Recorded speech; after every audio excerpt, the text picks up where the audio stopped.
लखनऊ में पीड़िताओं ने छांगुर बाबा पर संगीन आरोप लगाए। पीड़िता ने कहा, मस्जिद में नाम बदला गया, मुरीद बनने को कहा गया। सऊदी अरब में छांगुर के हजारों एजेंट, दुष्कर्म, अश्लील वीडियो बनाकर ब्लैकमेल और हत्या की कोशिश जैसे गंभीर आरोप लगाए। पीड़िताओं ने कहा, घर वापसी के बाद धमकियां मिल रही, कई लड़कियों की जान खतरे में है। लखनऊ में सीएम योगी ने खाद आपूर्ति की उच्च स्तरीय समीक्षा बैठक की। खरीफ सीजन में किसानों को समय पर खाद मिले, ये सर्वोच्च प्राथमिकता है। सभी डीएम को निर्देश दिए कि खाद की कमी, तस्करी और कालाबाजारी ना हो। विक्रेताओं के स्टॉक की नियमित जांच हो। गड़बड़ी पर लाइसेंस निरस्त और एफआईआर दर्ज की जाए। देहरादून में सीएम पुष्कर सिंह धामी ने कहा कि ऑपरेशन कालनेमी के तहत अब तक 100 से अधिक फर्जी बाबाओं की गिरफ्तारी हुई है। देवभूमि में आस्था से खिलवाड़ नहीं होने देंगे। अभियान और व्यापक रूप से जारी रहेगा, दोषियों पर सख्त कार्रवाई होगी। मथुरा में पूर्व मंत्री श्रीकांत शर्मा ने फेसबुक पोस्ट कर वृंदावन की ध्वस्त यातायात व्यवस्था पर सवाल उठाए। उन्होंने लिखा कि नाकों पर सिपाही नहीं थे और प्रतिबंधित मार्गों में वाहन बेरोक टोक घुस रहे थे। श्रद्धालु ट्रैफिक अव्यवस्था से बेहद परेशान हैं। लखनऊ में सीएम योगी ने बेसिक शिक्षा विभाग की समीक्षा की। उन्होंने कहा कि कोई बच्चा स्कूल से वंचित न रहे। परिषदीय छात्रों को 1200 की डीबीटी सहायता जल्द खातों में जाए। स्कूल पेयरिंग से गुणवत्ता बढ़े। खाली भवनों में बाल वाटिका संचालित हों। प्री प्राइमरी व आंगनवाड़ी केंद्रों को स्थान मिले। रिक्त पदों पर शीघ्र नियुक्ति और शिक्षक छात्र अनुपात सुधारा जाए। लखनऊ में मंत्री संजय निषाद ने कहा कि अवैध खनन अभी भी जारी है, इसे रोका जाना चाहिए।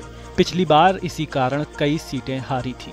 बालू निकालने का काम स्थानीय लोगों को देने से चुनाव में सरकार को बड़ी जीत मिल सकती है। प्रयागराज में शेरा खान के भाई वसीम और विक्की को पुलिस ने गिरफ्तार किया है। खुलदाबाद के करबला थाना क्षेत्र से पकड़े गए वसीम के पास से 10 जिंदा बम बरामद हुए।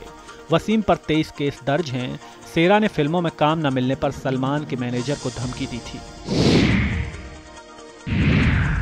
दिल्ली में क्रिप्टो बाजार में ऐतिहासिक उछाल देखा गया। बिटकॉइन की कीमत $1,22,000 तक पहुंच गई, जो अब तक का सबसे ऊंचा स्तर है। इस तेजी से निवेशकों में जबरदस्त उत्साह है। एक्सचेंज प्लेटफॉर्म पर ट्रेडिंग वॉल्यूम में भी भारी बढ़ोतरी दर्ज की गई। IMIM प्रमुख असुद्दीन ओवैसी ने बिहार में मतदाता सूची के विशेष गहन पुनरीक्षण अभ्यास पर सवाल उठाते हुए कहा, चुनाव आयोग के पास नागरिकता तय करने का अधिकार नहीं है, ये गृह मंत्रालय का काम है। कहीं ये बैकडोर NRC न हो जाए। उन्होंने आरोप लगाया कि सीमांचल के लोगों को नवंबर चुनाव से पहले शक्तिहीन किया जा रहा है। बिहार में मतदाता सूची के विशेष गहन पुनरीक्षण अभ्यास पर केंद्रीय मंत्री जीतन राम मांझी ने कहा, चुनाव आयोग की कार्रवाई गलत नहीं है। वोटर लिस्ट में विसंगतियां दूर करना जरूरी। उन्होंने कहा कि बाहर से आए लोग बिहार की जमीन पर कब्जा कर रहे हैं और गरीबों को सताया जा रहा है। संभल में सोशल मीडिया पर अश्लीलता फैलाने और अभद्र भाषा के इस्तेमाल को लेकर महक और परी पर FIR दर्ज की गई है। IT एक्ट के तहत दोनों के खिलाफ मामला दर्ज किया गया। पुलिस ने कहा, रील्स का युवाओं पर गलत असर पड़ रहा है, जल्द की जाएगी पूछताछ। बलिया में सुभाषपा प्रमुख OP राजभर को सोशल मीडिया पर जान से मारने की धमकी दी गई है। युवक की पहचान कमलेश सिंह के रूप में हुई है, जो करणी सेना का जिलाध्यक्ष बताया जा रहा। उसने पोस्ट में लिखा, OP राजभर को गोली मार दूंगा। पार्टी नेता अरुण राजभर ने कहा कि रसड़ा थाने में इस संबंध में तहरीर दी जाएगी। लखनऊ में कैबिनेट मंत्री संजय निषाद ने छांगुर बाबा मामले पर कहा कि योगी सरकार ने फर्जी बाबाओं और उनके गुर्गों पर सख्ती दिखाई है। उन्होंने आरोप लगाया कि पिछली सरकारों में ऐसे लोगों को संरक्षण मिलता था। मत्स्य विभाग की माफियागिरी हावी है। बलशाली लोग ताकत के बल पर समितियां बनवा लेते हैं।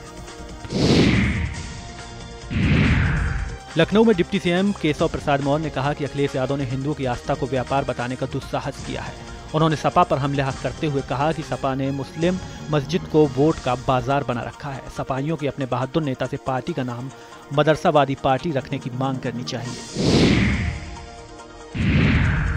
श्रावस्ती में पूर्व राज्य मंत्री दद्दन मिश्रा ने सनसनीखेज दावा करते हुए कहा कि छांगुर बाबा और उसके अतीक अहमद के गहरे संबंध रहे हैं।